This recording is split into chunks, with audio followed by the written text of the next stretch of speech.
What's up, YouTube? This is Plant-Based Boots, the geek that likes eating plants just as much as they like doing plenty of other things with plants. Listen, recently I had the pleasure, should I say the pleasure? It definitely was a pleasant surprise of going to see Transformers: Rise of the Beasts. I haven't seen the Transformers movies in a while. I saw like the first two in theaters, and then eventually it just seemed like a lot was happening. There was a lot of like time travel stuff, and it got super convoluted. And it turns out the convolution wasn't the problem, because Rise of the Beast has plenty of convolution, but I really enjoyed this film. I ended up having to go see it for work, and I just wanted to share my thoughts on it. Like I said, it was it was a pleasant surprise. I didn't really expect much. But let me tell you this, when you keep your expectations low, whoo, boy, do things sometimes exceed them. It is a great time to be a millennial. Now, I wasn't a huge Transformers person in the first place, but to boom, it goes right back to 1994, which technically I was only 4 years old when this movie happened, but you know, I'm really into 90s stuff. I grew up with stuff in the 90s, and you know, I was born in 89, and you know, today, like, you know, I'm listening to Biggie, I'm listening to Wu-Tang and everything, so this was like right up my alley. The main character's a Latino man. You know, we got Noah Diaz, and he's living in an apartment with his single mother and his little brother with health problems, and I think they just do a really good job of having a character that you can relate to. Now, the original films, the Michael Bay films, I should say, were also geared toward my age demographic, and to an extent they had like, oh, you have like the geeky high school kid getting with the hot girl, and going through the hero's journey, being put in some extraordinary circumstances, and as these people grow, like, you know, you end up having Marky Mark in Age of Extinction. He's like, oh my God, it's a Transformer, man. What are we going to do? And, you know, but now he's a father, and he's got to make sure that his daughter's not dating guys. And they go to this weird statutory thing. But that's a whole other thing. I'll talk about that movie another time, because I also think it has a stance on immigration. And I just think that it's a lot more nuanced than people give it credit for. But that being said, I think that, whereas some films and franchises are meant to grow with the audience, this one really hit the nail on the head. Beast Wars was big in the 90s. The graphics in hindsight were terrible, but that was actually my Transformers series, because I didn't watch the original one in the 80s. So I watched Beast Wars when it was coming out, and, you know, I remember having a Cheetor action figure. Justice for Cheetor. They really didn't do my boy any justice. They didn't do a lot of characters justice. They just happened to throw them in here, but overall, it was just a really, really fun flick. Like I said, I think they had relatable characters. I don't want to say like, oh, it seemed more real, but you had people who were just in these real life circumstances. Somebody who is, underachieving at her job in Elena, played by Dominique Fishback, and, you know, being underappreciated despite the fact that she does have like all of this expertise. In some reviews, I've heard that she's actually an intern, so that part is weird to me. But I guess, you know, the idea is, you know, the intern, it might be the best position she can get. I don't exactly know the character's age or whatever. There's a lot of conceits that you do have to make story-wise in order to enjoy the film. Some people said like, oh, well, how did they not catch Stratosphere and the rest of them flying, you know, in international airspace and everything? But this is a pre-9/11 world. So in 94, I could see them getting away with that. And also they were, whatever, they're Cybertronian, their technology is super advanced, you know. Whatever. Pete Davidson was a standout. You know, a lot of people find him annoying. I thought he was really, really fun as Mirage. Definitely like the difference in cinematography from, you know, your Bay Transformers. You have that same shot of like, it's just like the low angle shot panning in one direction, and I'll include it in here, and you'll see like, oh wow, he does that all the time. It's ridiculous. They hit you with the nostalgia bug. They hit you with the fact that it's the Maximals and the Terracons. I thought that that Scourge was a super cool villain. I would have liked to have seen more of, you know, they only allude to it a bit, that Scourge's planet was destroyed by Unicron, and that now he's kind of like the Herald. So I would have liked to have seen more about that. The best thing is that, you know, it's awesome that they got all these cool actors to do these jobs, but also in so much of the filtering, they end up kind of, I think, taking away from them a bit. Like, it's easy to forget that this is Ron Perlman or Peter Dinklage, but overall, really great performances. I thought that Scourge, the fact that he took trophies from all of his victims and then it became the grill of the truck, he was kind of like the anti-Optimus. I thought that was super cool. Let me get into what I really enjoyed about this film. The nuance I saw in this film, they show Optimus as a flawed leader. They show him as this depressed character. He's taken the weight of the world on his shoulders. He's taking all this responsibility. He feels responsible for the rest of the Autobots being stuck on Earth. He feels responsible for the fact that they're not fighting the war back on Cybertron. He feels responsible for the death of Bumblebee. He feels responsible for all these things. And, obviously they pointed out that's a mirror with Noah Diaz, played by Anthony Ramos, who I know from Hamilton. And I thought that he was just very charming in this film, by the way. But yeah, he also has a lot of pressure that's being put on him. He has a family that is also depending on him. He has his own flaws. He needs to apparently learn to be part of a team. And obviously they're discussing racism in this film without saying that they're discussing racism.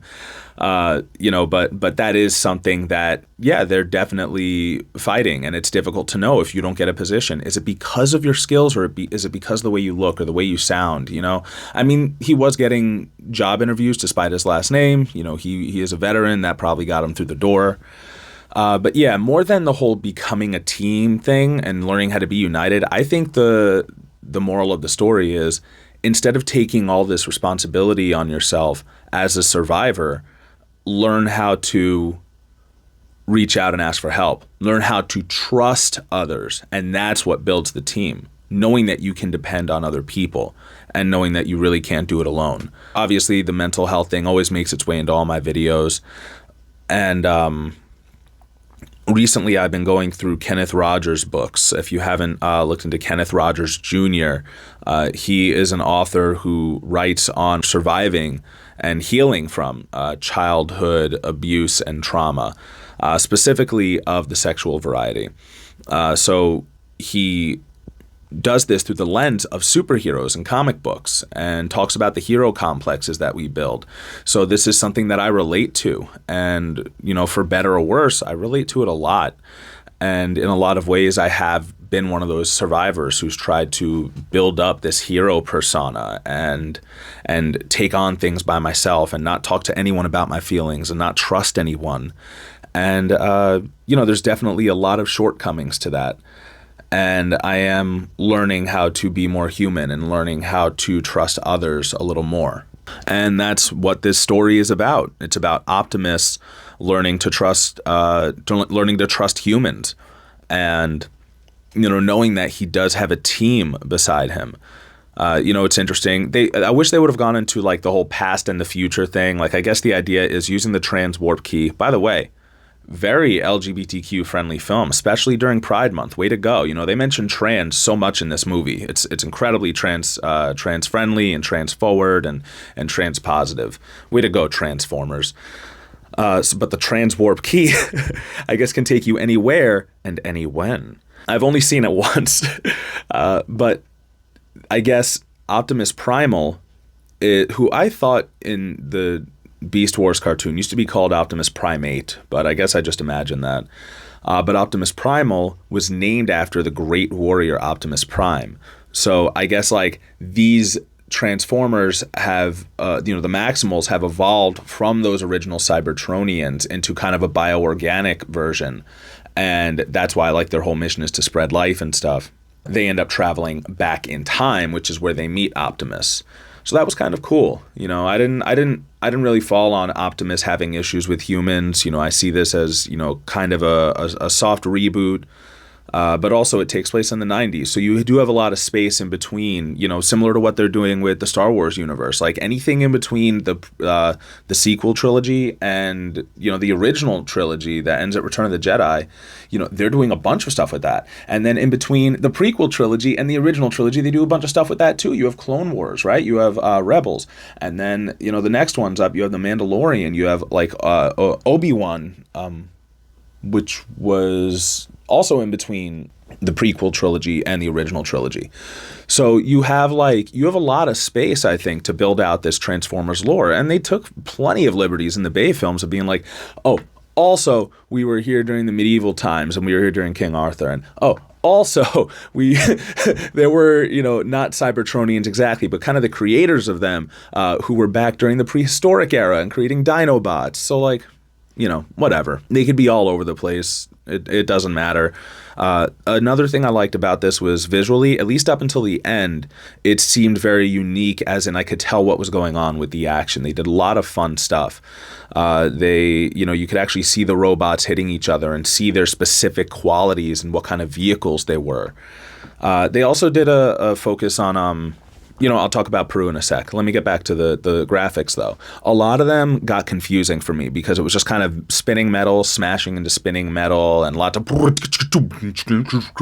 In keeping fewer Transformers on screen and making them a little more unique looking, we get some unique battles, and that was really cool. I don't remember the Terracon's name, but Wrecking Ball guy, when Optimus Prime and Optimus's Prime and Primal take him down, that was awesome. Like, they have some really, really fun fighting moments, some really good character moments. At the end, it ends up getting very Endgame-esque, and there's just a lot of noise on screen. They have a bunch of the Scorponox that are released, a bunch of those other mini-cons, whatever they are, I don't know. Just giving the other Transformers something to fight. A faceless army that dies once the main radar or signal thing gets jammed. Phantom Menace style. And, I'll say Phantom Menace style, but I think what popularized it really was the MCU. 2012, you have Avengers. And it's interesting how the MCU has created so many trends in film, in trailers even. You see that, every trailer now kind of follows a similar vibe to a lot of the MCU films. Age of Ultron has a very specific vibe to that trailer. Or maybe even the first Avengers trailer, now that I'm thinking about it, and the way they handled that drama. But I digress. What else is new? After the first Avengers, all the finales to these action films and sci-fi films became floating ring of garbage in the sky and faceless army that gets destroyed once the signal is disrupted. Boom. And now after Endgame, in Transformers, in Rise of the Beasts, we have, all right, barren wasteland, two armies fighting each other on screen, and that's the big thing. After the main character gives their assemble line, after the main character gives their line, which in this one was roll out. But overall, it was a lot of fun. It actually had me crying in a couple of moments. I just think that humanizing the characters, putting them in a real life struggle, and it's not about, oh, I want to be popular and get a car. It's about my little brother can't afford, we can't afford my little brother's medical bills. We can't afford rent. This guy has expertise, but he's underachieving and he just really needs a break in life. And yeah. So this was a relatable flick, I guess. But yeah, learning how to trust others and stuff. Oh, spotlight on Peru. I thought that was fun. It didn't really add much to the plot, I don't think. The whole them having to sneak in. They did it so easily, but also it was fun just to see Peru and to get away from the urban atmosphere. And to show that, these indigenous tribes, they were able to get along with the Maximals so well. The Maximals, who had this futuristic knowledge, get along so well with these indigenous tribes because of that wisdom, because of that knowledge, and because of the sustainability of life that they both value.